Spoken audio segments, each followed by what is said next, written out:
నామానికి మహిమ కనుక ప్రభావము కలుగునుగాక. ఈ సమయంలో దేవుడు మనల్ని గతించినటువంటి వారందరూ కూడా కాపాడి మరొక పరిశుద్ధ దినమందు దేవుడు మనం నడిపించాడు కాబట్టి దేవునికి కృతజ్ఞతాస్తుతులు తెలియజేస్తూ దేవుడు వచ్చినటువంటి మీ అందరికీ వందనాలు తెలియజేస్తూ ఉన్నాము. క్రీస్తునామములో నేటి దినమున మనము ధ్యానం చేయబోయేటువంటి అంశము పరిశుద్ధాత్ముడు వర్సెస్ భ్రమపరచు ఆత్మ. పరిశుద్ధాత్ముడు వర్సెస్ భ్రమపరచు ఆత్మ. ఇంకొక టాపిక్ మనం దీన్ని మాట్లాడుకోవాలంటే దేవుడు వర్సెస్ అపవాది. సత్య స్వరూపి వర్సెస్ అబద్ధానికి జనకుడు. అంశం పరిశుద్ధాత్ముడు మరియు భ్రమపరచు ఆత్మ. పరిశుద్ధాత్ముని యొక్క కార్యాలు ఎలా ఉన్నాయి, అలాగే అపవాది యొక్క కార్యాలు, భ్రమపరిచేటువంటి కార్యాలు ఎలా ఉన్నాయి, ఈ ఇద్దరి యొక్క స్వభావాలు, వారి యొక్క కార్యాలు లోకంలో ఎలా ఉన్నాయి అనేవి మనం చూడబోతున్నాం. ఈ పాఠంలో కొంతమందికి ఇబ్బందికరంగా ఉండొచ్చు, కొంతమందికి బాధకరంగా ఉండొచ్చు. కాబట్టి ముందు మీరు మీ హృదయాన్ని ఏం చేసుకోవాలి? మీ హృదయాన్ని బలపరుచుకొని చెప్పేటువంటి మాటలు నేను చెప్పేది కాదు, వాక్యం చెప్తుంది కాబట్టి అలా ఉన్నాయో లేవో చూసి మీరు నమ్మండి. వాక్యంలో అలా ఉంటేనే నమ్మండి, లేకుంటే నమ్మకండి. ఓకేనా? పరిశుద్ధాత్మల గురించి మొట్టమొదటి చూద్దాం.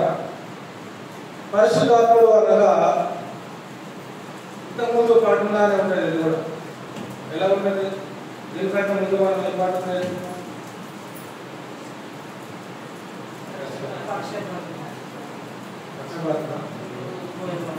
అంతకుముందు ఓకే, అంతకుముందు అది కూడా అదే క్రీస్తు యొక్క దేవత్వం కదా, అంతేనా? ఇప్పుడు పరిశుద్ధాత్ముని యొక్క దేవత్వం. పరిశుద్ధాత్ముని యొక్క దేవత్వం. పరిశుద్ధాత్ముడు ఎవరు అంటే మీరు మీ ద్వారా వచ్చే సమాధానం ఏంటి? పరిశుద్ధాత్ముడు ఎవరు అంటే ఏమంటారు? పరిశుద్ధాత్ముని మీరు అనొచ్చా? దేవుడని అనొచ్చు. బైబిల్ గ్రంథంలో మొట్టమొదటి అధ్యాయము మొట్టమొదటి వచనము చూడాలి. బైబిల్ గ్రంథంలో మొట్టమొదటి అధ్యాయము మొట్టమొదటి వచనము 2వ వచనము. ఆదియందు దేవుడు భూమి ఆకాశములను సృజించెను. భూమి నిరాకారముగాను శూన్యముగాను ఉండెను. చీకటి అగాధ జలము పైన కమ్మి ఉండెను. దేవుని ఆత్మ జలముల పైన అల్లాడుచుండెను. దేవుని ఆత్మ జలముల పైన అల్లాడుచుండెను.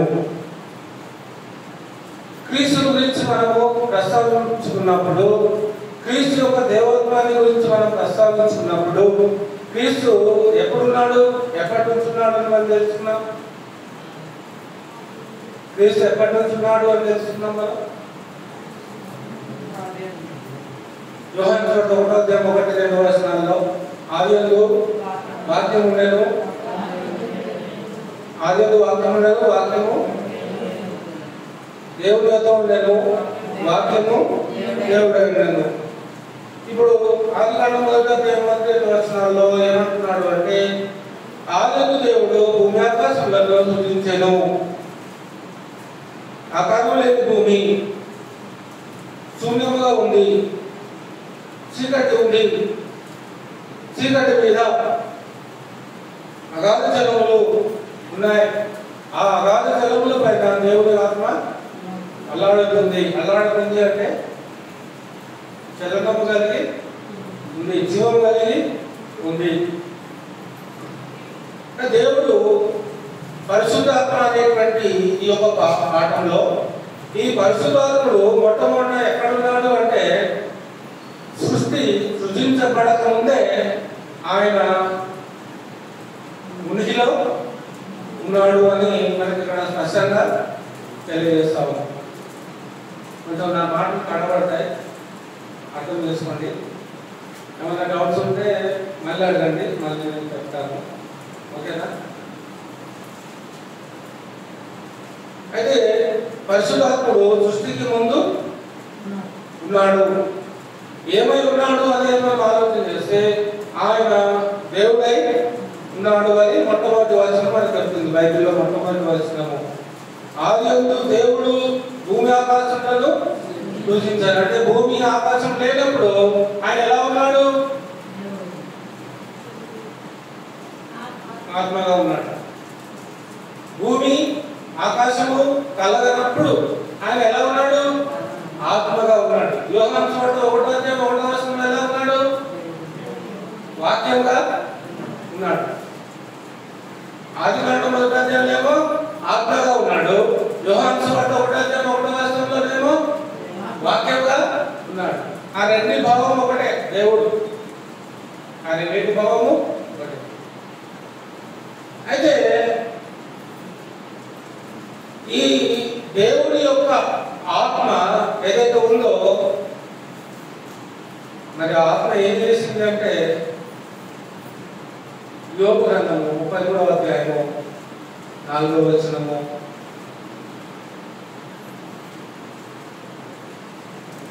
యోబు గ్రంథము 34వ అధ్యాయము 4వ వచనము, దేవుని ఆత్మను పూజించండి, సర్వశక్తుని యొక్క శ్వాసము నాకు జీవించు. ఇప్పుడు యోబు గ్రంథంలో యోబు మాట్లాడుతున్నటువంటి మాటలు మనం చూస్తున్నప్పుడు ఏమంటున్నాడండి? 33వ అధ్యాయము 4వ వచనము, దేవుని ఆత్మ నన్ను సృజించెను, సర్వశక్తుని యొక్క శ్వాసము నాకు జీవము ఇచ్చెను. అని ఇక్కడ దేవుడు ఏమై ఉన్నాడు అంటే దేవుడు ఆత్మయై ఉన్నాడు. ఆత్మయై ఉన్నటువంటి దేవుడు ఏం చేశాడు అంటే నన్ను సృజించాడు. నన్ను అంటే నన్నే కాదు, మీ అందరినీ. ఒకడే నన్ను అంటున్నాడు కాబట్టి ఆయనకే వర్తిస్తున్నాను కాదు, భూమి మీద ఉన్నటువంటి అందరినీ, భూమి మీద ఉన్నటువంటి అందరినీ ఆ ఆత్మ దేవుడు ఏం చేశాడట? సృష్టించాడు. అంటే ఈ పరిశుద్ధాత్ముడు దేవుడై ఉన్నాడు, ఆత్మయై ఉన్నాడు. తర్వాత మూడవది సృష్టికర్త అయి ఉన్నాడు. ఓకే, సృష్టికర్త అయి ఉన్నాడు.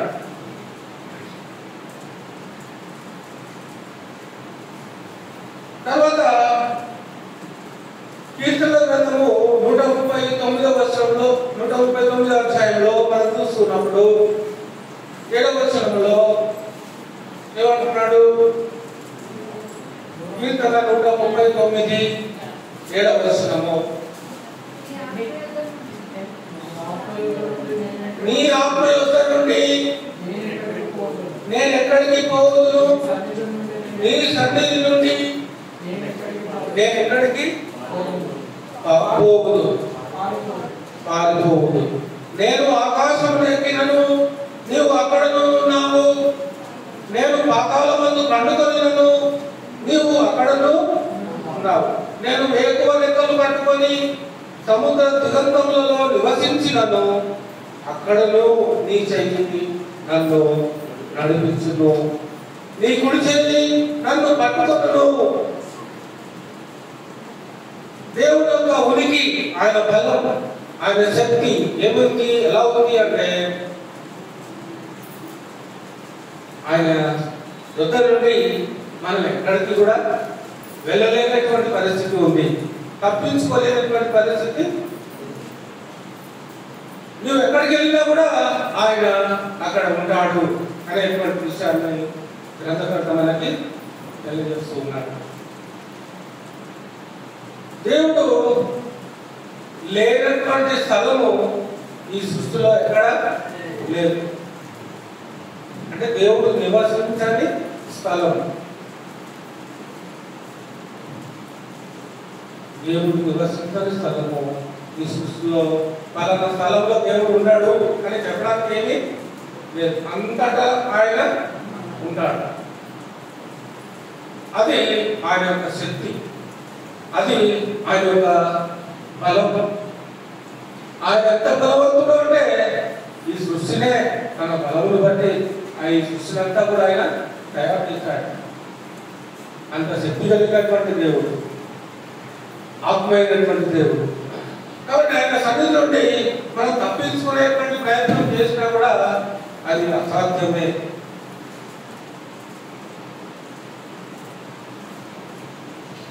దావీదు తన యొక్క జీవితంలో దేవునితో ఆ అనుబంధాన్ని, ఆ సంబంధాన్ని కలిగినటువంటి వాడుగా జీవిస్తున్నాడు. అంటే దేవుని సన్నిధిలో నుండి నేను ఎక్కడికి వెళ్ళలేను, నేను ఎక్కడికి వెళ్ళినా కూడా ఆయన నన్ను గుర్తుపట్టేస్తాడు, ఆయన నన్ను పట్టేసుకుంటాడు. ఈరోజు ప్రపంచము మరి భూమి మీద కాకుండా ఇంకెక్కడనో నివసించాలనేటువంటి ఆశలు కలిగినటువంటిదిగా మనం చూస్తూ ఉన్నాం. ప్రపంచంలో ఉన్నటువంటి ధనవంతుల్లో ఉందరు భూమి మీద కాకుండా వేరే గ్రహాల్లో స్థలాలు కొనుక్కొని అక్కడ నివసించవచ్చు. ఒకవేళ భూమి అంతరించిపోతే నేరుగా ఇంకా వేరే గ్రహానికి వెళ్ళి అక్కడ జీవించవచ్చు అనే ఆలోచన కలిగినటువంటి వారే ధనవంతులు ఏం చేస్తున్నారు అంటే ఈరోజు చంద్రమండలం మీద కూడా వారు నివాసములు కట్టుకోవడానికి ప్రయత్నాలు చేస్తున్నారు. చంద్రగ్రహమే కాదు, వేరే గ్రహాల మీద కూడా కడుతున్నారు. ఎందుకు ఈ విషయాన్ని చెప్తున్నాను అంటే దావీదు దేవుని యొక్క శక్తిని, ఆయన ప్రభావాన్ని గుర్తెరిగినటువంటి వాడై అసలు మానవుని యొక్క మనుగడ అనేది భూమి మీదనే మానవుడు సంతోషంగా తృప్తిగా జీవించగలుగుతాడు. అందుకే దేవుడు మానవులను ఎక్కడ సృజించాడు? భూమి మీదనే సృజించాడు. భూమి మీదనే నరులు జీవించేదాన్నా దేవుడు భూమికి ఆజ్ఞని ఇచ్చాడు. వేరే గ్రహాల్లో మానవులు జీవించగలిగేంత మరి ఆక్సిజన్ కూడా దొరకదు. అలాగే తినడానికి ఆహారం కూడా పండించుకోలేనటువంటి పరిస్థితి. 9 గ్రహాలు అనుకుంటాం కదా, ఎన్ని గ్రహాలు?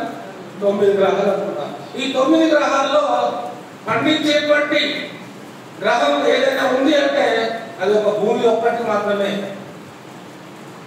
నీళ్ళు ఇవ్వగలిగేటువంటి గ్రహం ఏదైనా ఉంది అంటే అది భూమి మాత్రమే.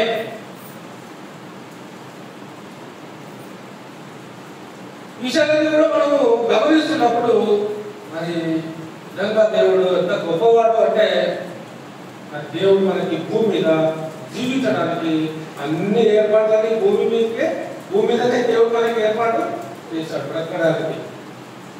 వేరే గ్రహానికి నువ్వు వెళ్తావంటే అక్కడను నువ్వు ఉన్నావు. ఏమంటే ఇక్కడ గ్రహం గురించి చెప్పలేదు కదా, సముద్రం గురించి చెప్పాడు కదా. ఏమంటే ఎక్కడ నుంచి చెప్పాడు? ఎక్కడ నుంచి ఆకాశంలోకి ఎక్కినావు, నువ్వు అక్కడ ఉన్నావు. నేను పాతాల మందు పండుకొనినాను, నువ్వు అక్కడనే ఉన్నావు.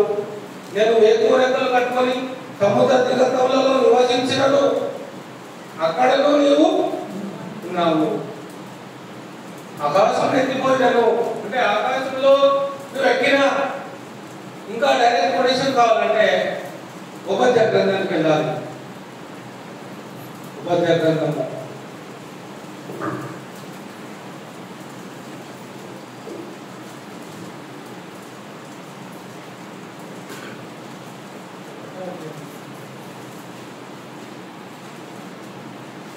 ఉపద్య గ్రంథము 1వ అధ్యాయము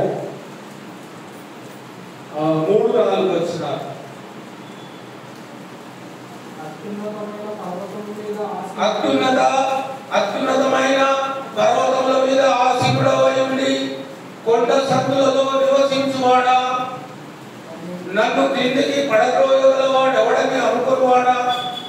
నీ హృదయ గర్భము చేత నీవు మోసపోతేవి. పక్షిరాజు గూడంతా ఎత్తున నివాసము చేసుకొని నక్షత్రములలో నీవు దాన్ని కట్టినను అచ్చట నుండి నేను నిన్ను కింద పడవేతును. ఇదే యెహోవా వాక్కు. ఆకాశంలో ఉన్నటువంటి నక్షత్రాల్లో కనుక ఓ మానవుడా, ఆకాశంలో నువ్వు చంద్రమండలంలో నువ్వు నివాసం కట్టుకొని నివసించాలి అని అనుకున్నా కూడా అక్కడి నుండి కూడా నిన్ను లాగి పడేస్తానని దేవుడు మాట్లాడుతూ ఉన్నాడు.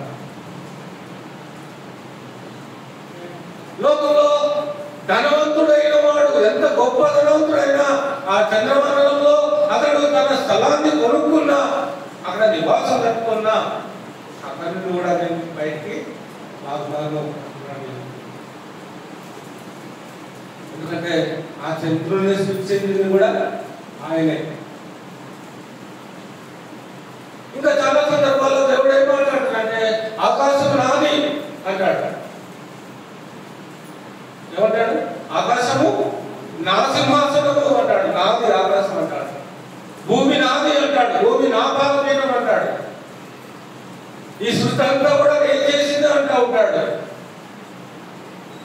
కాబట్టి ఆయన బలము, ఆయన జ్ఞానము, ఆయన బలము ఉన్నతమైంది, శక్తివంతమైంది, ప్రభావము కలిగినటువంటిది.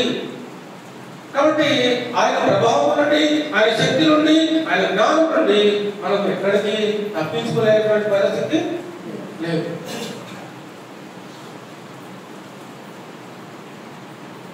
పరిశుద్ధాత్మ దేవుడు సృష్టికి ముందు ఉన్నవాడు, తర్వాత ఈ సృష్టిని అంతటిని కూడా ఆయన జీవించినటువంటి వాడుగా మనం చూస్తా ఉన్నాం.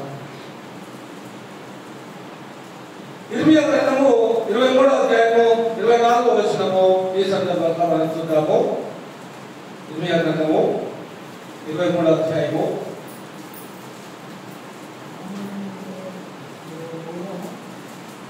23వ అధ్యాయము 24వ వచనం అండి. యెహోవా సెలవిచ్చిన మాట ఏదనగా, నాకు కనబడకుండా రహస్య స్థలములలో దాగగలవాడెవడైనా కలడా? నేను భూమి ఆకాశంలో ఎంతటా ఉన్నవాడను కాడా? యెహోవా వాక్కు. చూడండి, ఆయన నివసించేటువంటి చోటు ఏంటి? ఆయన నివసించేటువంటి చోటు ఏంటంట? నాకు కనబడకుండా రహస్య స్థలములలో దాగగలవాడెవడైనా కలడా?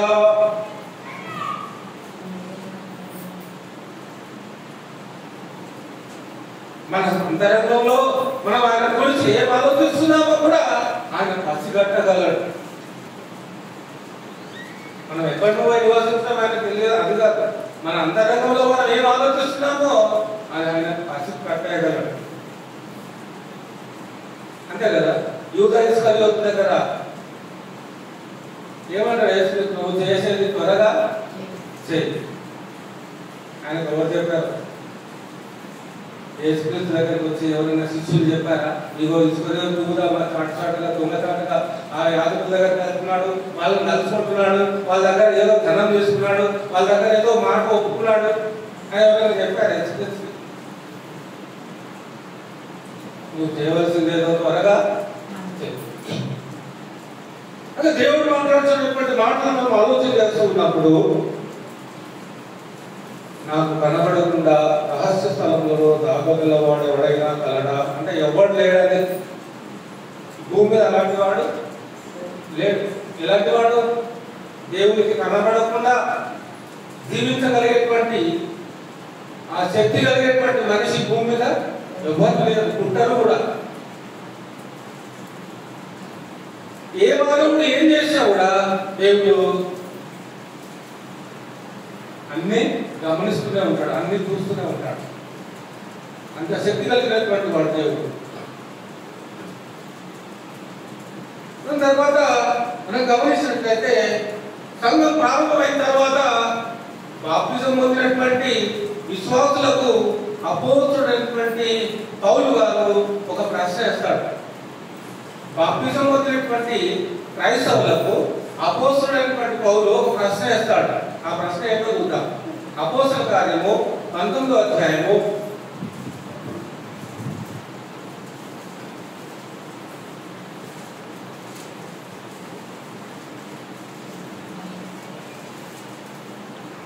19వ అధ్యాయము మొదటి నుంచి కొన్ని వర్షాల వరకు చూద్దాము. అపోల్లో కొరింథీలో ఉన్నప్పుడు జరిగినది ఏమనగా, పౌలు పై ప్రదేశములలో సంచరించి ఎఫెసులకు వచ్చి కొందరు శిష్యులను చూచి, శిష్యులంటే విశ్వాసులు, రక్షించబడినటువంటి వారు, బాప్తిజం పొందినటువంటి వారు, కొందరు శిష్యులను చూచి పౌలు అడుగుతున్నాడు. వారిని ఏమడుగుతున్నాడు? మీరు విశ్వసించినప్పుడు పరిశుద్ధాత్మను పొందితిరా? మీరు విశ్వసించినప్పుడు పరిశుద్ధాత్మను పొందితిరా అనే ప్రశ్న అపోస్తలుడైనటువంటి పౌలు ఆ ఎఫెసులో ఉన్నటువంటి సంఘ సభ్యులను అడుగుతున్నాడు. అని వారిని అడగగా 2వ వచనంలో వారు జవాబు చెప్తున్నారండి. ఏమంటున్నారు? పరిశుద్ధాత్ముడు ఉన్నాడన్న సంగతి మేము వినలేదని చెప్పింది. పరిశుద్ధాత్ముడు ఉన్నాడన్న సంగతి నాకు వినలే, ఎప్పుడు చెప్పలే, ఎవరు చెప్పలే.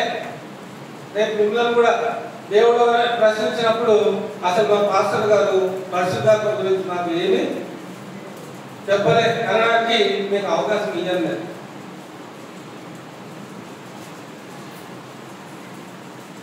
ఎందుకంటే విశ్వాసులైనటువంటి వారు ఏమి పొందుకొనిన వారై ఉండాలి? పరిశుద్ధాత్మని పొందుకొనిన వారై ఉండాలి. ఆ పరిశుద్ధాత్మ యొక్క అనుభవంలో జీవించుతున్న వారై ఉండాలి. కానీ ఎఫెసులో ఉన్నటువంటి శిష్యులు అందుకే వారిని విశ్వాసాలను కూడా సంబోధించడం లేదు.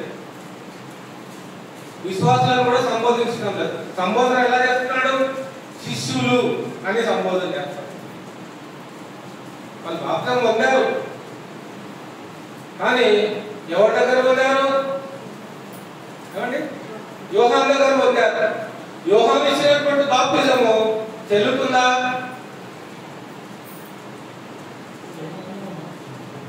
తెలుస్తుందా? యోహాను ఇచ్చినటువంటి బాప్తిజము పాపక్షమాపణ నిమిత్తము ఇవ్వలే. యోహాను ఇచ్చినటువంటి బాప్తిజము మారుమనసు విషయమైన బాప్తిజం మాత్రమే ఇచ్చాడు. అంటే దేవుడి వైపు తిరగడానికే ఇచ్చాడు, కానీ పాపాలు క్షమించబడటానికి యోహాను బాప్తిజము. అందుకే యోహాను ఏమంటాడు? నేను మీకు నీళ్ళలో బాప్తిజం ఇస్తున్నాను, నా వెనుక వచ్చుతున్న వాడు నాకంటే ఎందులో శక్తిమంతుడు? పాపములను క్షమించే విషయంలో శక్తిమంతుడు, తర్వాత నిత్య జీవం అనుగ్రహించేటువంటి దానిలో శక్తిమంతుడు. ఆయన నిత్య జీవం కలిగినటువంటి వాడు కాబట్టి ఆయన చెప్పులు వాడాలని నేను పాత్రని కాను. యోహాను దగ్గర బాప్తిజం పొందినటువంటి వారిని పౌలు గారు ప్రశ్నిస్తూ ఉన్నాడు. మీరు విశ్వసించినప్పుడు, అంటే మీరు బాప్తిజం పొందినప్పుడు పరిశుద్ధాత్మను పొందిందిరా అనే ప్రశ్న వేస్తున్నాడు. మరి యోహాను బాప్తిజం ఇచ్చినప్పుడు ఎవరైనా పరిశుద్ధాత్మను పొందారా? పొందలే. యేసుక్రీస్తు ఒక్కడే పొందాడు. పరిశుద్ధాత్మ పౌరం వలె దిగి వచ్చి, ఈయన నా ప్రియకుమారుడు, ఈయనకు నేను ఆనందిస్తున్నాను అనేటువంటి శబ్దము ఆకాశం నుండి రావడం అనేది అక్కడ ఉన్నటువంటి వాళ్ళంతా కూడా గమనించారు, చూశారు. యోహాను దగ్గర ఎవరైతే బాప్తిజం పొందారో వాళ్ళకి పరిశుద్ధాత్మ దేవుడు ఇంకా ఆ అనుగ్రహంలో వాళ్ళు ఇంకా రాలేదు, ఆ గ్రహింపులో వాళ్ళు ఇంకా రాలేదు. ఎందుకు రాలేదు అంటే ఇంకా సంఘము ప్రారంభము అవ్వలేదు. సంఘం ఇంకా ప్రారంభం అవ్వలేదు. సంఘం ప్రారంభం అవ్వాలంటే యేసుక్రీస్తు పడిపోవాలి, సమాజపడాలి, తిరిగి లేపబడాలి, 40 రోజులు అవ్వాలి, పెంటెకోస్తు పండుగ దినం రావాలి. ఆ పెంటెకోస్తు పండుగ దినంలో పరిశుద్ధాత్మ వారి మీద కుమ్మరింపబడాలి. తర్వాత వాళ్ళు ప్రకటించాలి. ప్రకటించిన తర్వాత వాళ్ళు రక్షించబడాలి. బాప్తిజం మందు వారు రక్షించబడాలి. అప్పుడు సంఘము వారి ద్వారా స్టార్ట్ అయింది. అప్పుడు ఆ పరిశుద్ధాత్మ అనేటువంటి ఎప్పుడైతే వారి మీద కుమ్మరింపబడిందో అప్పటి నుంచి మరి బాప్తిజం ఉన్నప్పుడు పరిశుద్ధాత్మ అనే వరాన్ని వాళ్ళు పొందుకుంటూ ఉన్నారు. అప్పుడు పౌలు వాళ్ళు అడుగుతున్నాడు, మీరు విశ్వసించినప్పుడు పరిశుద్ధాత్మను పొందిందిరా అని వారిని అడగగా వారు ఏమంటున్నారు? పరిశుద్ధాత్ముడు ఉన్నాడన్న సంగతియే మేము వినలేదు అంటే యోహాను చెప్పలేదు అని. అంతేనా? యోహాను ఎందుకు చెప్పలేదు?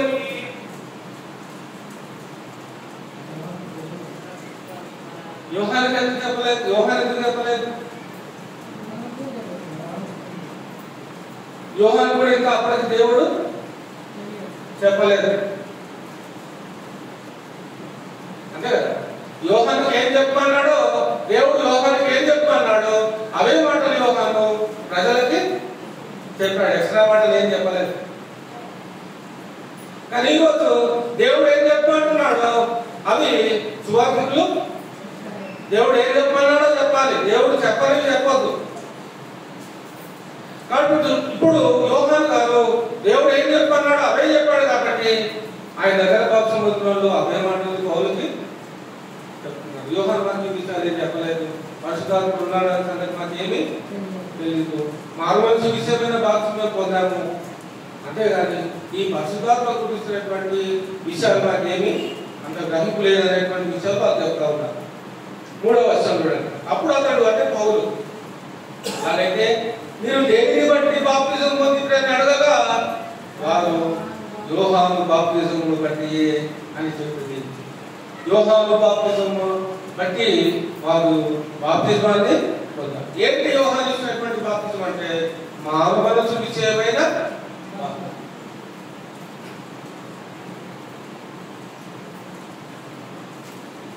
అందుకు పౌలు 4వ వచనం.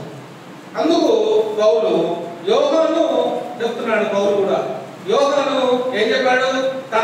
తన వెనుక వచ్చుచున్న వారి యందు అనగా యేసునందు విశ్వాసం ఉంచవలెనని ప్రజలతో చెప్పుచూ మారు మనసు విషయమైన బాప్తిజం ఇచ్చారని చెప్పాడు. అంటే యోహాను ఇచ్చినటువంటి బాప్తిజం ఏంటి? మారు మనసు విషయమైన బాప్తిజం. అంటే పాప క్షమాపణకు సంబంధించినటువంటి బాప్తిజము యోహాను ఇవ్వలేదు. యోహాను ఇచ్చినటువంటి బాప్తిజం ఏంటి అంటే మారు మనసు విషయమైన బాప్తిజం. అంటే అందరూ వారి యొక్క మనస్సును దేవుడి వైపు త్రిప్పుకోవడానికి వారు ఒప్పందాన్ని బాప్తిజం ద్వారా ఒప్పుకుంటూ ఉన్నారు.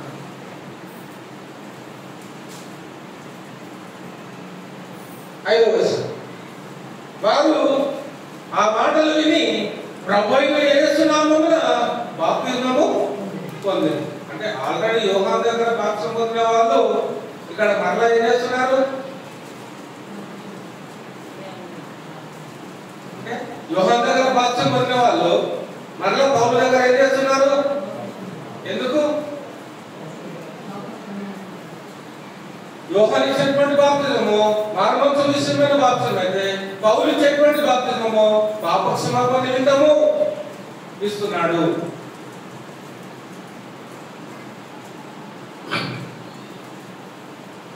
మరి బాప్తిజం పొందిని 6వ వచనం. తర్వాత పౌలు వారి మీద చేతులుంచగా పరిశుద్ధాత్మ వారి మీదకి వచ్చెను.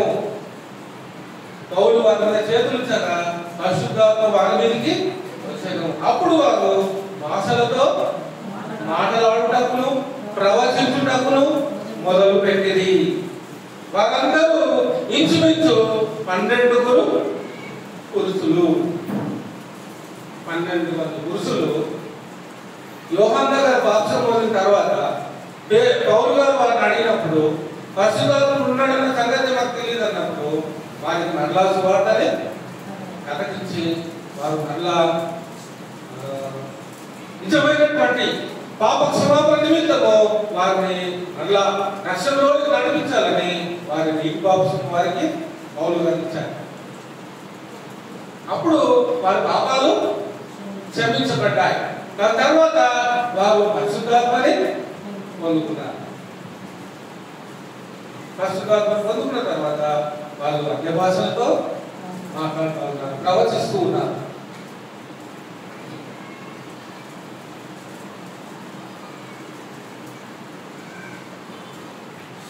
పరిశుద్ధాత్మ యొక్క శక్తి బలము ఏంటి అంటే మనకు రానటువంటి మరి భాషల్ని కూడా పరిశుద్ధాత్మ దేవుడు పలికించగలుగుతాడు.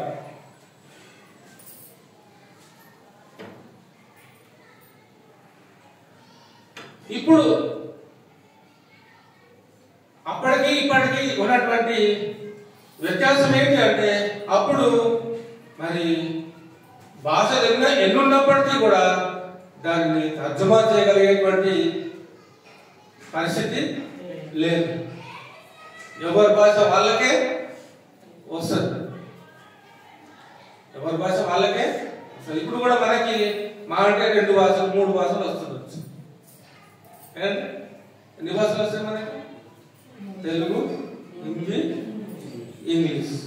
ఇక తమిళ్, కన్నడ, మలయాళము, ఒరిస్సా అంటే అమ్మాయి అని మనకి రాదు.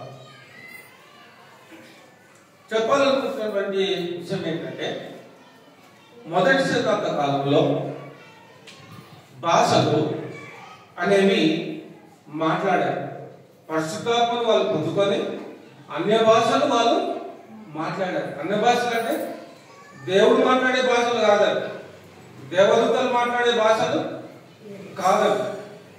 మరి భాషలు వాళ్ళు ఎందుకు మాట్లాడుతున్నారు అంటే ఆ భాషల్లో ఏ భావం ఉంది, వాళ్ళు ఏం మాట్లాడుతున్నారు, వాళ్ళు ఏ వేరే భాష మాట్లాడినా కూడా ఆ భాష యొక్క పరమార్థం ఏంటంటే క్రీస్తు యొక్క బోధ. వాళ్ళు ఎన్ని భాషలు మాట్లాడినా వారు ఏం బోధిస్తున్నారు ఆ భాషల ద్వారా అంటే క్రీస్తును గురించినటువంటి బోధనే వారు భాషల ద్వారా ప్రకటిస్తున్నారు.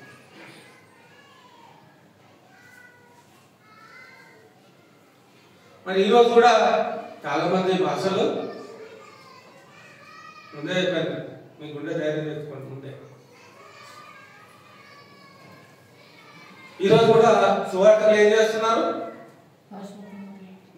భాషలు మాట్లాడు. ప్రార్థన చేసినప్పుడు భాషలు మాట్లాడుతూ ఉంటారు, వాక్యం చెప్పేటప్పుడు భాషలు మాట్లాడుతూ ఉంటారు. ఎవరైనా ప్రార్థన చేయండి అని వాళ్ళ దగ్గర తీసుకుని వెళ్ళినప్పుడు అప్పుడు కూడా భాషలు. ప్రసంగంలో మధ్యలో ఉండి ప్రసంగంలో ఉన్నటువంటి వేరే భాషను మాట్లాడుతూ ఉంటారు. ప్రార్థన చేసినప్పుడు కూడా మనకు రానటువంటి భాషలు వాళ్ళు మాట్లాడుతూ ఉంటారు. నేటికి అవి జరుగుతూ ఉంటాయి. ఇది ఎంతవరకు మరి దీన్ని మనము నమ్మాలి, ఎంతవరకు మనం దీన్ని స్వీకరించాలి? ఇంకొక విధానంలో ఇంకొక స్థలంలో మరికొందరు వాళ్ళు భాషలు మాట్లాడేటప్పుడు వెనకాల నుండి బ్యాక్గ్రౌండ్ మ్యూజిక్ వస్తూ ఉంటుంది. ప్రార్థన చేసేటప్పుడు కూడా వెనకాల నుండి మ్యూజిక్ వస్తూ ఉంటుంది. వాక్యం చెప్పేటప్పుడు కూడా వెనకాల నుండి మ్యూజిక్ అంటే తెలుసు కదా, సంగీతం, వాయిద్యాల సంగీతాలు వస్తూ ఉంటాయి. అంటే ఆ వాయిద్య సంగీతాలు లేకపోతే వీళ్ళకి వాక్యం చెప్పడం రాదేమో. ఆ వాయిద్య సంగీతాలు రాకపోతే వీళ్ళ నోటి నుండి ఆ భాషలు మాట్లాడడానికి రావేమో. ఆ వాయిద్యాలు లేకపోతే వీళ్ళు ప్రార్థన చేయడానికి వీళ్ళకి ఆ జ్ఞానం రాదేమో. అంతేనా? అంటే వెనకాల మ్యూజిక్ ఉంటేనే నువ్వు భాషలు మాట్లాడతావు, వెనకాల మ్యూజిక్ ఉంటేనే నువ్వు భాషలు మాట్లాడతావు, వెనకాల మ్యూజిక్ ఉంటే నువ్వు ప్రార్థన చేస్తావు, వెనకాల మ్యూజిక్ ఉంటేనే నువ్వు వాక్యము చెప్తావు. మరి అపోస్తులకి వాళ్ళు వాక్యం చెప్పేటప్పుడు వాళ్ళు భాషలు మాట్లాడేటప్పుడు మరి వాళ్ళ వెనకాల ఎవరు కొట్టారు?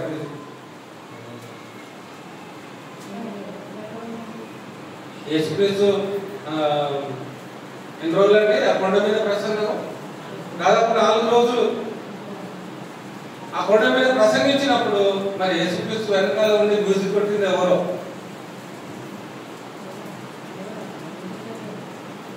కొట్టారా అండి? యేసుక్రీస్తు వాక్యం చెప్పేటప్పుడు వెనకాల ఉండి ఎవరైనా మ్యూజిక్ కొట్టారా? ఎవరైనా చప్పట్లు కొట్టి మధ్య మధ్యలో వాళ్ళు భాషలు మాట్లాడారా? యేసుక్రీస్తు వాక్యం చెప్పినప్పుడు మధ్యలో ఏమైనా భాషలు మాట్లాడాడా?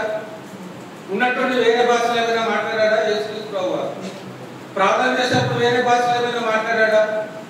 కొన్ని అపోస్తలులు ఏమైనా ప్రార్థన చేసేటప్పుడు వేరే భాషలు ఏమైనా మాట్లాడారా?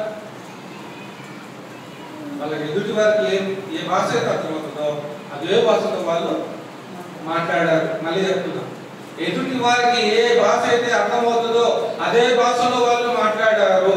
అపోస్తలులు కానీ యేసుక్రీస్తు కానీ. ఈరోజు బోధకులు ఎలా ఉన్నారంటే ఎదుటి వారికి రాని భాషలో వాళ్ళు మాట్లాడుతున్నారు. బోధకులు నిజంగా బోధకుడు ఏ భాష మాట్లాడినా కూడా ఆ విశ్వాసం అర్థమయ్యే భాషలో చెప్పాలి.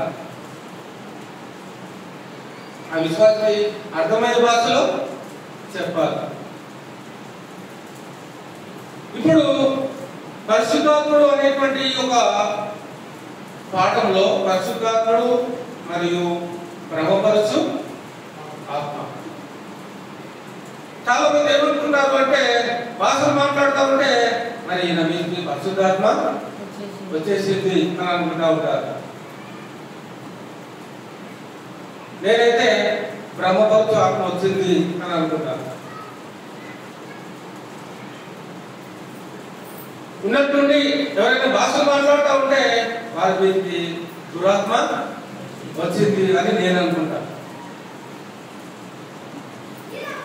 నేను ఎందుకు అనుకుంటానో తర్వాత చేస్తాను. ఎందుకంటే మొదటి శతాబ్ద కాలంలో వారికి ఏమంటారు ట్రాన్స్లేట్ వారికి అర్థమయ్యే భాషలో చెప్పడానికి మధ్యలో మనుషులు ఎవరు లేరు. ఇప్పుడు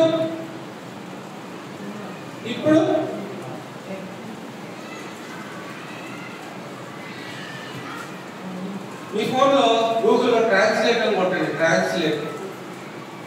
ట్రాన్స్లేట్ అని కొట్టి అది ఓపెన్ చేయండి.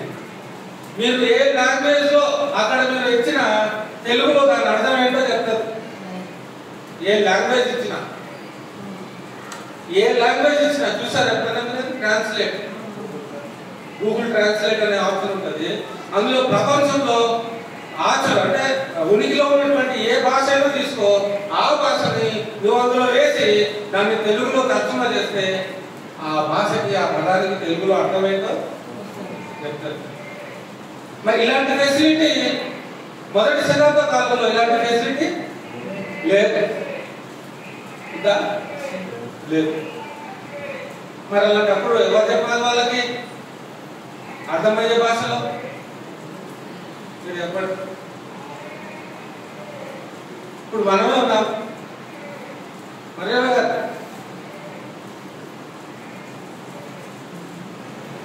మనమే ఉన్నాం అనుకోండి. ఇక్కడ మనకి కొంతమందికి తెలుగు వచ్చు, కొంతమందికి హిందీ వచ్చు, కొంతమందికి ఒరిస్సా వచ్చు, కొంతమందికి తమిళ్ వచ్చు అనుకుందాం, కొంతమందికి కన్నడ వచ్చు, మలయాళం వచ్చు అనుకుందాం. ఇప్పుడు నేను మాట్లాడే మాటలు అందరికీ అర్థం అవ్వాలి. అప్పుడు ఏం చేయాలి? నేను తెలుగులోనే మాట్లాడతాను.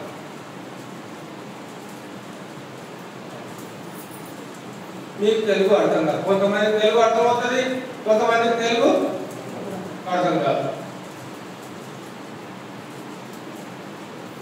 100% అయితే తెలుగు అందరికీ అర్థం అవుతుంది. ఇక్కడ ఉన్నటువంటి మనందరికీ ఒక్కొక్కసారి తెలుగు అర్థం కాలేటువంటి వారు వస్తారు.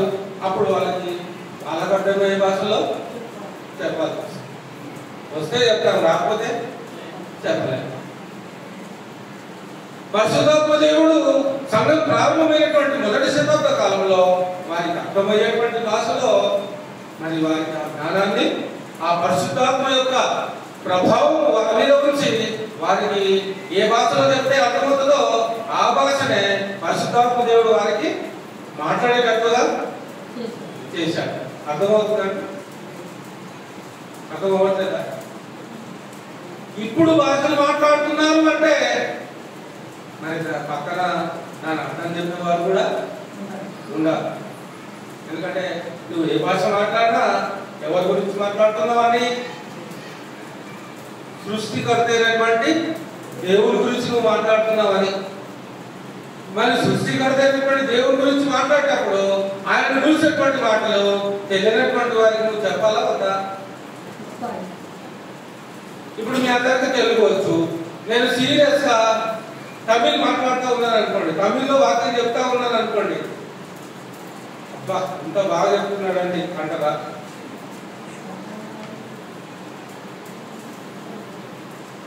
కన్నడలో చెప్తున్నాడు అనుకోండి, పోనీలే కన్నడలో చెప్తున్నాడు, పోనీలే బాగా చెప్తున్నాడు అంటారా? అర్థం కాని భాష ఎన్ని మాట్లాడా ఏంటి వ్యర్థం, అంతేనా? అర్థం కాని భాష ఎంత మాట్లాడినా వ్యర్థం, అర్థమయ్యే భాష ఒక్కటి మాట్లాడినా బెస్ట్. కాబట్టి పరిశుద్ధాత్మ దేవుడు మొదటి శతాబ్ద కాలంలో ఏం చేశాడు అంటే మరి వారికి వరాలను ఇచ్చాడు. ఆ వరాల్లో భాషలు మాట్లాడేటువంటి వరం కూడా వారికి ఇచ్చాడు. పరిశుద్ధాత్మ దేవుడు భాషలు మాట్లాడేటువంటి వరం. అపోస్తలులు ఎవరైనా కూడా పరిశుద్ధాత్మ వారి మీదకి వచ్చినప్పుడు వారు ఏ ప్రాంతానికి వెళ్ళినా, ఏ దేశానికి వెళ్ళినా, ఏ రాష్ట్రానికి వెళ్ళినా వాళ్ళు ఉనికిలో మాట్లాడేటువంటి భాషనే అపోస్తలులు వారికి ఆ భాషలోనే వారికి వాక్యము చెప్పేటువంటి వారు.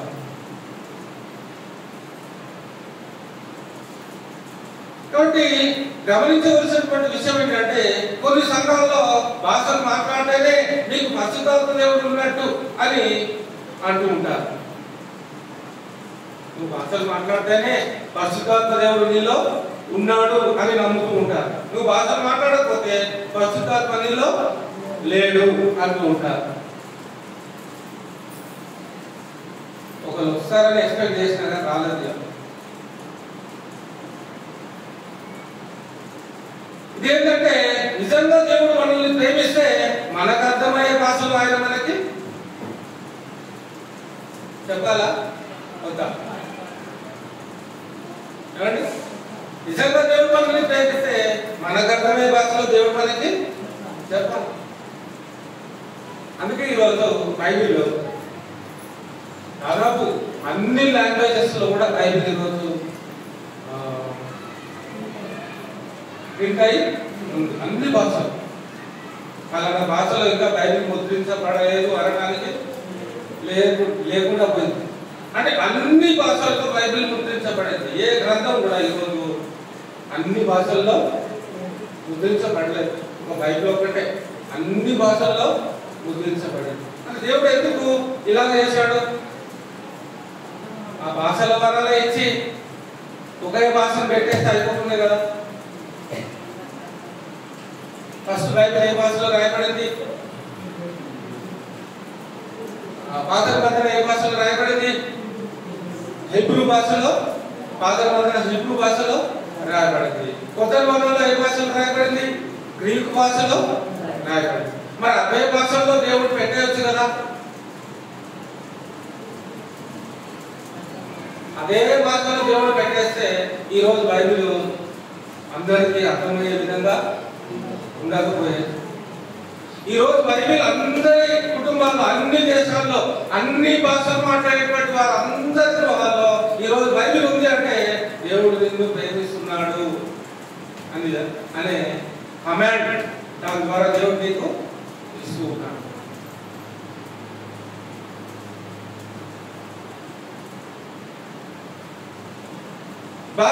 భాషలు మాట్లాడినంత మాత్రాన నీలో పరిశుద్ధాత్మ ఉన్నాడు అని కాదు. అర్థం కాని భాషలు ఎన్ని మాట్లాడినా కూడా అది వ్యర్థమే. అర్థమయ్యేటువంటి భాషలు నీవు మాట్లాడాలి. అప్పుడే సమాజానికి మేలుకరంగా ఉంటుంది, ఉపయోగకరంగా ఉంటుంది, ఆశీర్వాదకరంగా ఉంటుంది. అర్థం కాని భాష ఎంత మాట్లాడినా కూడా, గొంతు చించుకొని మాట్లాడినా కూడా, 24 గంటలు మాట్లాడినా కూడా, అర్థం కాని భాష ఎన్ని మాట్లాడినా కూడా అక్కడ ఏ విధమైనటువంటి రిఫ్లెక్ట్ అంటే రియాక్షన్ అనేది ఉండదు. అదే అర్థమయ్యే భాషలో మాట్లాడినా అందరికి ఏం మాట్లాడుతున్నాడు అనేది అర్థం. ఇక్కడ చాలా మంది పొరపాటు పడతా ఉంటారు. ఇక్కడ ఏదో భాషలు మాట్లాడుతున్నాడని గొప్పగా చెప్పుకుంటూ ఉంటారు. ఈయన దేవుడు, ఈయన మీదకి వచ్చాడు, ఈయన మీదకి పరిశుద్ధత వచ్చింది, ఈయన భాషతో మాట్లాడుతున్నాడు అని ఇంకా ఆయన పొగుడుతూ ఉంటారు, కనపరుస్తూ ఉంటారు.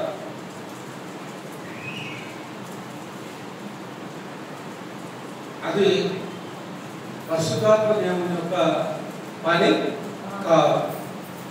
మరి ఏ పని? క్రమపరచు ఆత్మ. ముందే చెప్పుకున్నా, పరిశుద్ధాత్మ వర్సెస్ క్రమపరచు ఆత్మ. క్రమపరచు ఆత్మ చేసేటువంటి పనులు కొంతమందికి ఎలా కనిపిస్తాయంటే పరిశుద్ధాత్మ పనులుగానే కనిపిస్తూ ఉంటాయి. సో కానీ ఏది పరిశుద్ధాత్మ పనులు, ఏది భ్రమపరచు ఆత్మ చేసేటువంటి పనులు అనేవి మీకు తెలియాలి. ఇది భ్రమపరచు ఆత్మ చేసేటువంటి పని, ఇది పరిశుద్ధాత్మ దేవుడు చేసేటువంటి పని అనేది మీకు తెలియాలి. తెలియాలి కదా?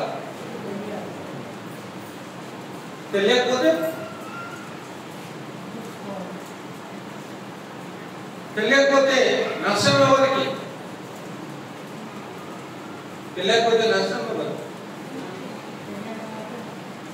ఎవరైతే తెలుసుకోకుండానే ఉంటారో వారికే నష్టం, ప్రమాదం. కానీ ఎందుకు పరిశుద్ధాత్మ దేవుని మనం అంతగా తెలుసుకోవాలి అని మనం ఆలోచన చేస్తున్నప్పుడు మరి గమనించవలసినటువంటి విషయము చాలా ఉన్నాయి. తర్వాత ముందు మనం దాని గురించి ఆలోచన చేస్తాం. ఇప్పుడు ఇంకొక విషయాన్ని మనం చూద్దాం. రోమా పత్రిక 8వ అధ్యాయం 11వ వచనము. రోమా పత్రిక 8వ అధ్యాయము 11వ వచనము.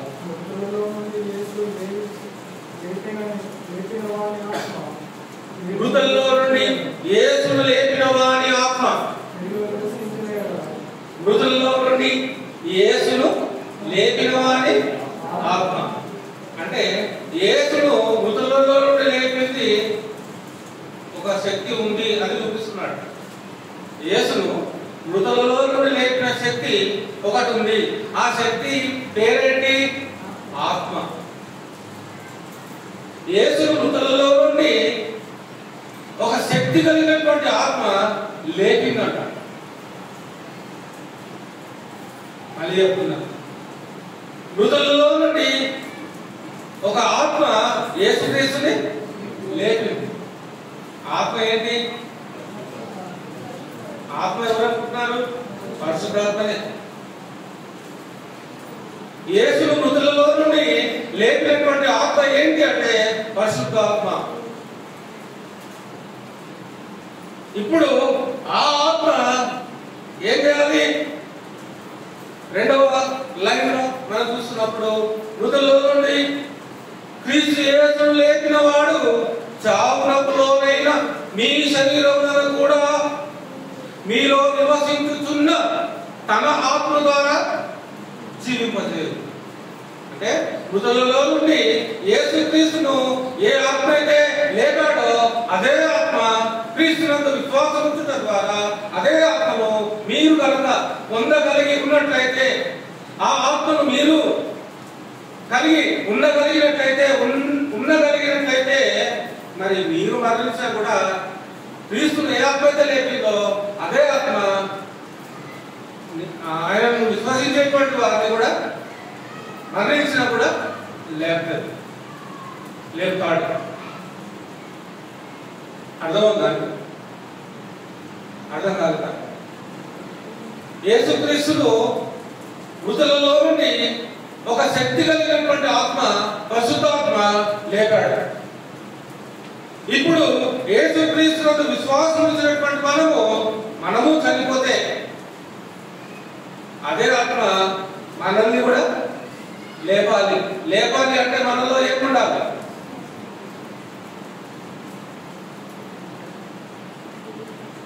క్రీస్తును ఏ ఆత్మ అయితే లేపాడో అదే ఆత్మ క్రీస్తునందు విశ్వాసం ఇచ్చినటువంటి మనల్ని కూడా మృతుల నుండి లేపాలి. లేపాలి అంటే మనలో ఏముండాలి?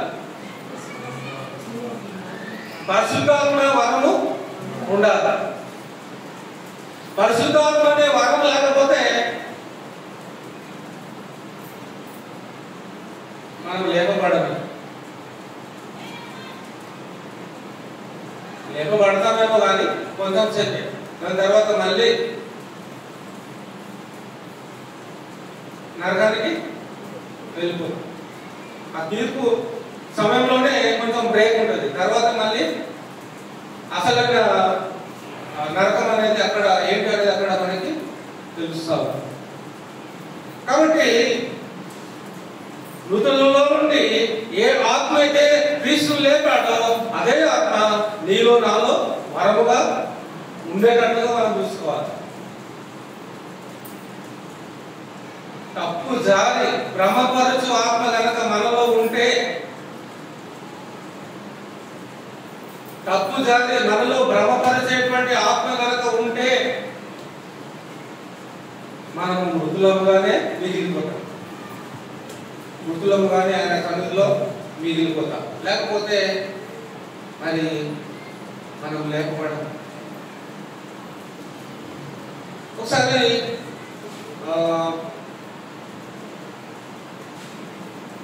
రోమ పత్రిక 6వ అధ్యాయము 4-5 వచనాలు చూద్దాం. రోమ పత్రిక 6వ అధ్యాయము 4-5 వచనాలు.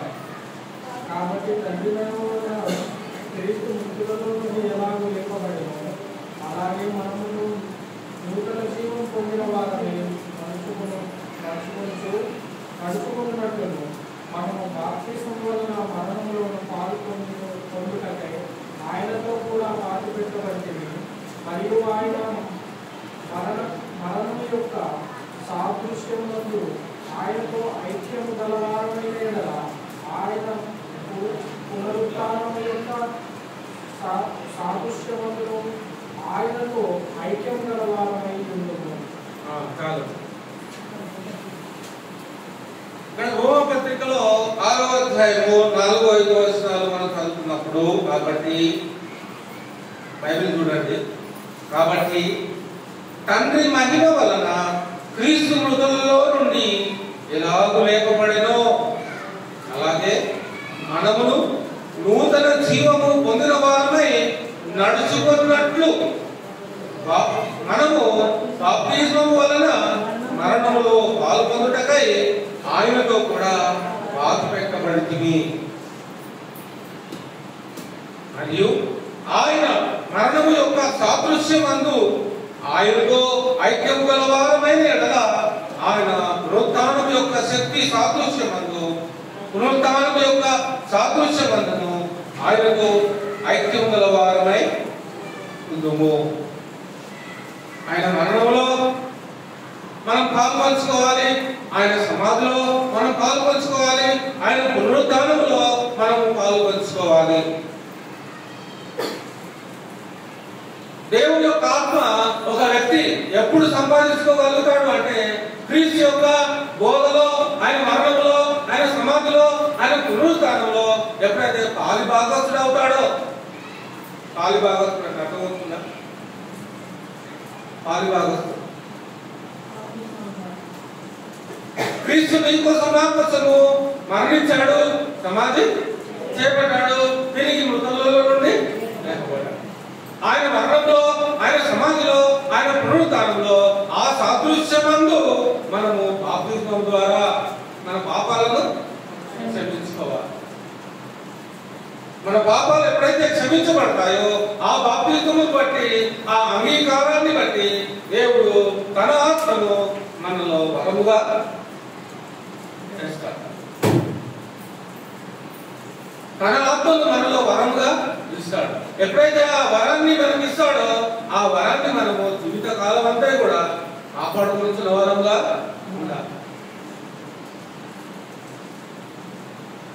మనం చేసేటువంటి కార్యాలను బట్టి, మనం దేవుడికి చూపించేటువంటి విధేయతను బట్టి ఆ వరము ఉండాలా ఉండొద్దా అనేది ఆ కార్యాలను బట్టి అది.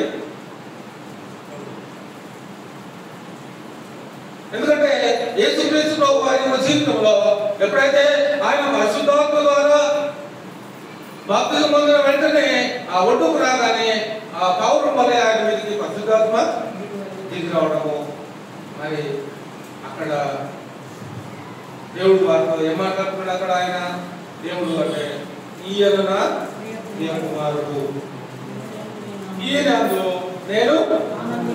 అక్కడ ఎవరైనా ఈ మాట మాట్లాడేటప్పుడు అక్కడ ఎవరైనా ఈ భాష మాకేం అర్థం అవ్వట్లేదు అన్నారా?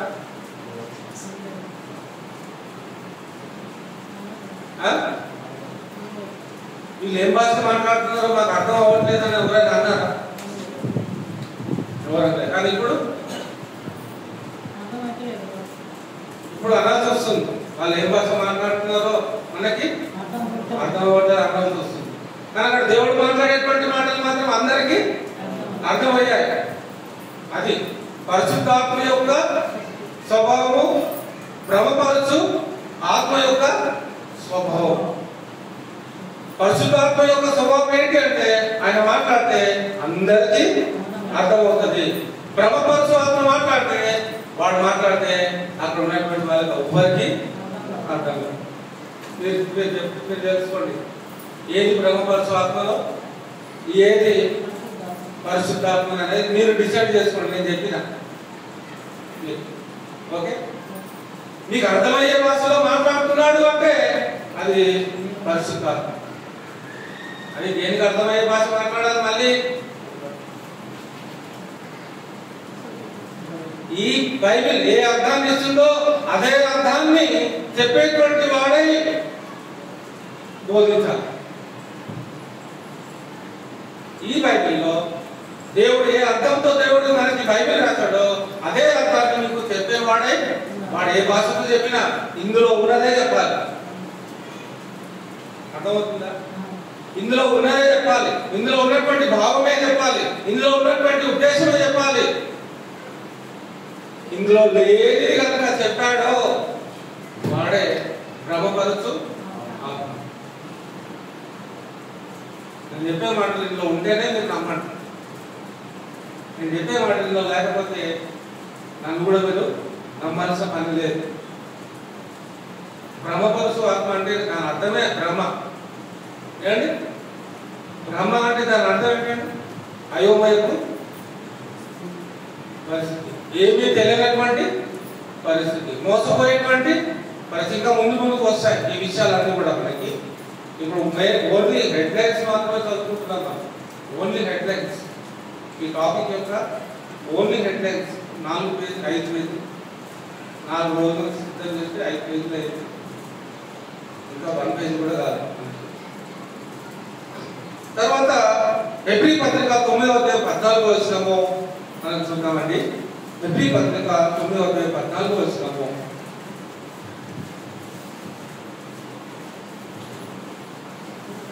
ఒక్కడు చూసుకొని ముగించుకుందాం. ఆత్మ ద్వారా తను తాను దేవునికి నిర్దోషిగాను అర్పించుకున్న క్రీస్తు యొక్క రక్తమును నిర్జీవ క్రియలను విడిచి దేవుల దేవుని సేవించుటకు మీ మనస్సాక్షిని ఎంతో ఎంతో హెబ్రీ 9:14 నిత్యుడు ఆత్మ ద్వారా తన్ను తాను దేవునికి నిర్దోషిగా అర్పించుకొనిన క్రీస్తు యొక్క రక్తము నిర్జీవ క్రియలను విడిచి జీవము గల దేవుని సేవించుటకు మీ మనస్సాక్షిని ఎంతో ఎక్కువగా శుద్ధి చేయును. ఇక్కడ యేసుక్రీస్తు ప్రభువు వారు నిత్యుడా కాదా? ఎలా చెప్తున్నారు మీరు యేసుక్రీస్తు నిత్యుడని? ఒక వచనం చెప్పండి. యేసుక్రీస్తు నిత్యుడని ఒక వచనం యెషయా గ్రంథం 9వ అధ్యాయము 6వ వచనం. ఏదైనా మనకు శిశువు పుట్టెను, కుమారుడు అనుగ్రహింపబడెను, ఆయన భుజం మీద రాజ్యభారమును. ఆ ఆశ్చర్యకరుడు, ఆలోచనకర్త, నిత్యుడగు తండ్రి, సమాధానకర్తయగు అధిపతి అని అతనికి పేరు పెట్టబడును. నిత్యుడగు తండ్రి, యేసుక్రీస్తు నిత్యుడగు తండ్రి, అది గుర్తుపెట్టుకోండి. హెబ్రీ పత్రిక 9వ అధ్యాయము 14వ అధ్యాయంలో ఎవరిని నిత్యుడని చెప్తున్నది వాక్యము? హెబ్రీ పత్రిక 9వ అధ్యాయము 14వ వచనంలో ఎవరిని నిత్యుడని చెప్తుంది వాక్యం? నిత్యుడగు ఆత్మ. అంటే పరిశుద్ధాత్మ కూడా నిత్యుడగు ఆత్మ. యేసుక్రీస్తు ఒక్కడే నిత్యుడు కాదు, పరిశుద్ధాత్ముడు కూడా నిత్యుడగు ఆత్మ అనేటువంటి మాట మనం ఇక్కడ చూస్తాం. మీరు ఎన్నో రోజులు చదువుకుంటారు, మీకు ఆ గ్రహింపుతో మీరు చదవగలిగినట్లయితే వాక్యం ఖచ్చితంగా మీకు అర్థమవుతుంది. యేసుక్రీస్తు ఒక్కడే నిత్యుడు కాదు, పరిశుద్ధాత్ముడు కూడా నిత్యుడే. నిత్యుడు ఆత్మ ద్వారా ఏం చేస్తున్నాడు? తను తాను దేవునికి నిర్దోషిగా అర్పించుకున్నాడు. యేసుక్రీస్తు వారు ఆ నిత్యుడు ఆత్మ ద్వారా ఏం చేస్తున్నాడు? యేసుక్రీస్తు వారు అంటే తను తాను దేవునికి నిర్దోషిగా అర్పించుకున్నాడు. తను తాను అంటే తనకు తానే ఎలా శరీరాన్ని తెలుసుకొని వచ్చాడు కాబట్టి ఆయన రుజువుపరచుకోవాల్సినటువంటి సమయము వచ్చింది. శరీరంలోనికి రాకముందు ఆయన రుజువుపరచుకోవాల్సినటువంటి అవసరం ఏమి లేదు. అంటే శరీరం ఏదో ఉంది, శరీరంలో ఏదో బలహీనత ఉంది. ఏం బలహీనత ఉంది శరీరంలో అంటే పాపం చేయడానికి అవకాశము ఉంది. శరీరంలో ఉన్నప్పుడు పాపం చేసేటువంటి అవకాశం ఉంటుంది. కాబట్టి యేసుక్రీస్తు వారు ఈ లోకంలో శరీరాన్ని ధరించుకొని జీవించినప్పటికీ కూడా ఆయన ఏ పాపము అదే ఆయన జీవితం. అదే నిత్యుడు ఆత్మ ద్వారా ఆయన ఏం చేస్తున్నాడు అంటే తన్ను తానే దేవుడికి ఏం చేస్తున్నాడు? నిర్దోషిగా అర్పించుకున్నాడు. అంటే శిలువ మరణ సమయంలో అప్పటికంటే ఏ పాపము ఏ తప్పు ఆ 33 సంవత్సరముల కాలంలో ఏ పాపము నిర్దోషిగానే పుట్టాడు, నిర్దోషిగానే తన ప్రాణము అర్పించాడు. తను తాను దేవుడికి అందగా అర్పించుకున్నాడు. ఈరోజు మనం అదే అప్లై చేసుకోవాలి. మనం కూడా జీవించినంత కాలము మనము ఆ ఆత్మ వరమును కలిగినటువంటి వారమై ఆ నిర్దోషిగా మనము దేవుని విషయమై అర్పించుకోవలసినటువంటి అవసరము. అంటే పాపము చేయని వారముగా, పాపానికి ఎక్కడ కూడా మనం స్థానము ఇవ్వని వారముగా జీవించాలని దేవుడు కోరుతా ఉన్నాడు. అంటే దేవుడు పరిశుద్ధుడు. మన పాఠం పేరే పరిశుద్ధాత్ముడు, పరిశుద్ధాత్ముడు అంతేనా? మన పాఠం పేరే పరిశుద్ధాత్ముడు. కాబట్టి దేవుడు పరిశుద్ధుడు కాబట్టి మనమును పరిశుద్ధులుగా ఉంటాం. యేసుక్రీస్తు వారు శరీరధారిగా రాకముందు దేవుడు, శరీరధారిగా వచ్చిన తర్వాత దేవుని కుమారుడు, మరలా దేవుడి దగ్గరికి వెళ్ళిపోయిన తర్వాత ఆయన దేవుడు. ఇప్పుడు మనము ఈ లోకంలో ఆయనను కలిగి జీవిస్తున్నాం కాబట్టి ఆయన ఏమై ఉన్నాడు, ఆయన కెపాసిటీ ఏంటి, ఆయన శక్తి ఏంటి, ఆయన జ్ఞానం ఏంటి, ఆయన బలం ఏంటి, ఆయన ఏమై ఉన్నాడు, ఆయన ఎందుకు అలా ఉన్నాడు, ఎందుకు ఆయన ఇంతగా మనల్ని కోరుతూ ఉన్నాడు పరిశుద్ధిలో ఉండటానికి, నిర్దోషంగా ఉండటానికి, మనల్ని మన దేవుడికి సమర్పించుకోవడానికి మనం సిద్ధపడవలసినటువంటి ఆ కార్యము దేవుడి జరిగించేటువంటి విధానాన్ని అలవరుచుకొని జీవించడానికి దేవుడు మనల్ని ఆ విధంగా చూడాలనుకుంటూ ఉన్నాడు. తను తాను నిర్దోషిగా అర్పించుకున్న క్రీస్తు యొక్క రక్తము నిర్జీవ క్రియలను విడిచి అంటే ఏ పాపము చేయలేదు అని. నిర్జీవ అంటే పనికిరాని పనులు ఏమి ఆయన చేయలే. పనికిరాని పని, అర్థం కాని భాష ఏమైనా మాట్లాడలే. అల్లరి ఎప్పుడు ఆయన చేయలే. జగడము ఆయన ఎప్పుడు చేయలే. ప్రాంతంలో మధ్య మధ్యలో భాషలు ఏమైనా మాట్లాడలే. అన్నిటికీ ఒక పద్ధతి, ఒక క్రమము అనేది ఆయన టైం టేబుల్లో ఉంది. మరి ఈరోజు ఒక పద్ధతి, ఒక క్రమము దేవుడి యొక్క మందిరాల్లో, అన్ని మందిరాల్లో ఒక పద్ధతి, ఒక క్రమము, ఆ పద్ధతి క్రమంలో దేవుడి పని జరుగుతుందే అంటే మరి అది నేను మీకే వదిలేస్తున్నాను. ప్రార్థన చేస్తున్నప్పుడు మధ్యలోనే అరవడము, గెంతులేయడము, దుంకడము, ఎగరడము ఇలాంటివి చేస్తూ ఉంటారు. విపరీతమైనటువంటి శబ్దాలు అరుస్తూ ఉంటారు, నోడు ఎగురుతూ ఉంటారు, దుంకుతూ ఉంటారు. వాళ్ళ వస్త్రాలు ఎక్కడ పడిపోతున్నాయో, వాళ్ళ కొమ్ములు ఎక్కడ పడిపోతున్నాయో, వాళ్ళ ఉల్లంతా కనబడేటట్టుగా రంగులు వేస్తూ ఉంటారు చర్చ్ ప్రార్థన స్థలాల్లో. దేవుడు అలాగనే ఎగురమన్నాడా? ఉల్లంతా కనబడేటట్టుగా శబ్దాలు చేస్తూ మీరు నన్ను ఆరాధిస్తేనే నేను మీ మాట వింటానని దేవుడు ఎక్కడైనా చెప్పాడా? చెప్పాలి. గంతులు వేస్తూ నన్ను మీరు నా పేరు పలికినప్పుడు గంతులు వేస్తూ నా పేరు పలికితేనే నేను మీ పాట వింటానని అన్నాడా దేవుడు అంటే? అది కూడా లేదు. అల్లరి చేయొద్దు అన్నాడా దేవుడు అంటే? ఇంకా అల్లరి చేయొద్దు అన్నాడు. అన్నాడా? అల్లరికి కర్త కాడు, సమాధానములకే ఆయన కర్త కానీ అల్లరికి కర్త కాడు. నువ్వు అల్లరి చేస్తున్నావు అంటే అక్కడ కూడా ఏమో ఉంది అని అంటాం. ఏముంది? భ్రమపరచు ఆత్మ, దురాత్మ ఉంది. ఎక్కడ భ్రమపరచు ఆత్మ ఉంటాడో, ఎక్కడ దురాత్మ ఉంటాడో, ఎక్కడ అపవాదు ఉంటాడో, ఎక్కడ సాతాను ఉంటాడో, ఎక్కడ అబద్ధికుడు ఉంటాడో అక్కడ అల్లరి పుష్కలంగా ఉంటుంది. ఎందుకు అల్లరి ఉంటుంది అంటే దేవుడు అల్లరి చేయడు, దేవుడు అల్లరికి కర్త కాడు. మన అల్లరి కర్తవుడు అంటే అపవాది, అల్లరి కర్తవుడు అంటే అబద్ధికుడు, అల్లరికి కర్తవుడు అంటే భ్రమపరచు. భ్రమపరచు అప్పుడు ఏం చేస్తుంది అంటే అర్థం కాని భాషలన్నీ మాట్లాడతావు. భ్రమపరచు అప్పుడు ఏం చేస్తుంది అంటే అబద్ధాన్ని చెప్తుంది, తెలియజేస్తుంది. అంటే దేవుడు చెప్పని విషయాలను అపవాది,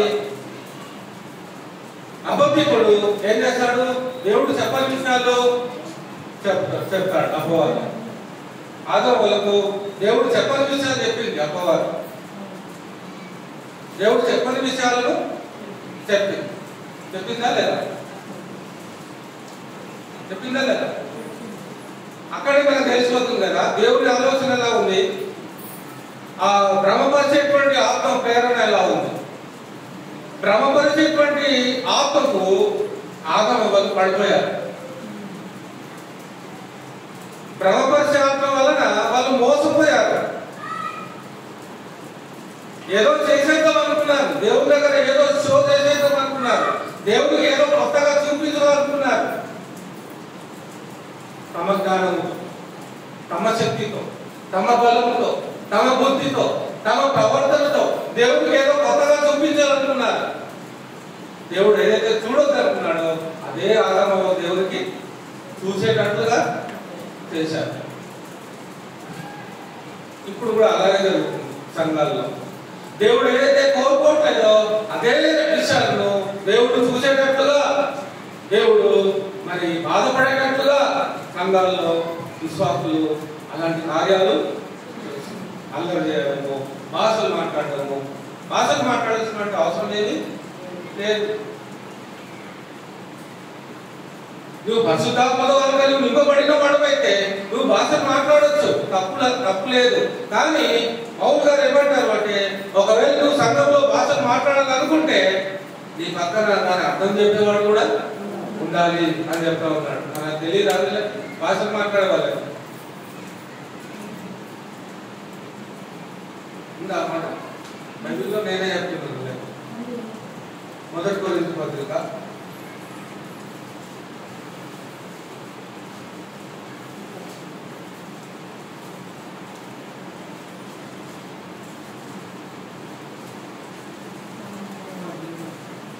14వ అధ్యాయం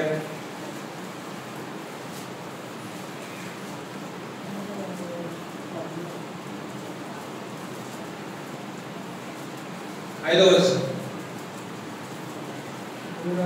మీరందరూ భాషలతో మాట్లాడవలెనని కోరుచున్నాను. పౌలు గారు కూడా కోరుకుంటున్నాడట. ఏం కోరుకుంటున్నాడట? భాషలతో మాట్లాడాలని కోరుకుంటున్నాడట. బాగా ఉంది కోరిక పౌలు గారికి. కానీ అన్నాడు. కానీ అంటే ఇంకా అది కంప్లీట్ అవ్వలేదు. మీరందరూ భాషలతో మాట్లాడాలని కోరుతున్నాను, కానీ మీరు ప్రవచింపవలెనని మరీ విశేషంగా కోరుచున్నారు. సంఘము క్షేమాభివృద్ధి పొందు నిమిత్తము, జాగ్రత్త గమనించండి, సంఘము క్షేమాభివృద్ధి పొందు నిమిత్తము భాషలతో మాట్లాడువాడు అర్థము చెప్పితేనే గాని వాని కంటే ప్రవచించువాడే శ్రేష్ఠుడు. సహోదరులారా, ఆలోచించుడి. భాషలతో మాట్లాడుతూ నేను మీ యొద్దకు వచ్చి సత్యమును బయలుపరచవలనైనను, జ్ఞానోపదేశం చేయవలనైనను, ప్రవచింపవలనైనను, బోధింపవలనైనను మీతో మాట్లాడకపోయినలా నా వలన మీకు ప్రయోజనమేమి? 8వ వచనం. మరియు దూర కష్టము కాని ధ్వని ఇచ్చినప్పుడు యుద్ధమునకు ఎవడు సిద్ధపడును? అలాగే మీరు 9వ వచనం. అలాగే మీరు కష్టమైన మాటలు నాలుగుతో పలికితేనే గాని పలికినది ఎలాగో తెలియదు, మీరు గాలిలో మాట్లాడుతున్నట్టుందురు. 10వ వచనం. లోకమందు ఎన్నో విధములకు భాషలున్నను, వాటిలో ఒకటైనను స్పష్టము కానిదై ఉండదు. లోకంలో ఎన్ని భాషలున్నా ప్రతి భాషకి ఒక స్పష్టత అనేది ఉంది, ఒక భావం అనేది ఉంది. కానీ ఈరోజు బోధకులు మాట్లాడేటువంటి భాషకు మాత్రము ఒక స్పష్టత లేదు, ఒక భావము లేదు. అర్థమవుతుందండి?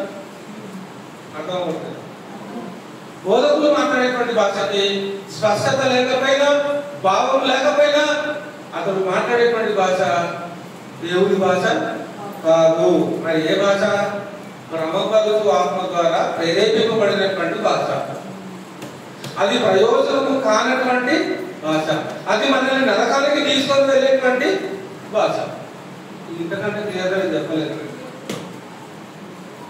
కాబట్టి దేవుడు ఈ యొక్క మాటలు, చెప్పబడినటువంటి ఈ మాటలను మనము ఆలోచించుకొని దాన్ని బాగా స్టడీ చేయండి. వచ్చేవారు ఇంకా ఉంది ఈ పాఠం. 4 రోజులు ఉంటుంది, 4:30 ఉండొచ్చు. 5 పేజీలు ఉన్నాయండి. ఒక్క సగం పేజీ కూడా కాదు. కాబట్టి దేవుడు మనల్ని మరి అలా నిజమైనటువంటి తన ఆత్మలో మనల్ని జీవింపచేయడానికి, తన ఆత్మ ద్వారా దేవుడు మనల్ని బలపరచడానికి మనము సిద్ధపడదాం. బ్రహ్మపరిచేటువంటి ఆత్మతో జాగ్రత్తగా ఉందాం. అలాగే అపవాది అనబడినటువంటి సాతానుతో, అబద్ధికులతో మనం జాగ్రత్తగా అంటే భయపడి కాదు, దేవునికి భయపడి అపవాదిని ఓడిద్దాం. చాలా మంది దేవుడు మన పోటీ మాటలు తీస్తున్నారండి. అందరి వందనాలు.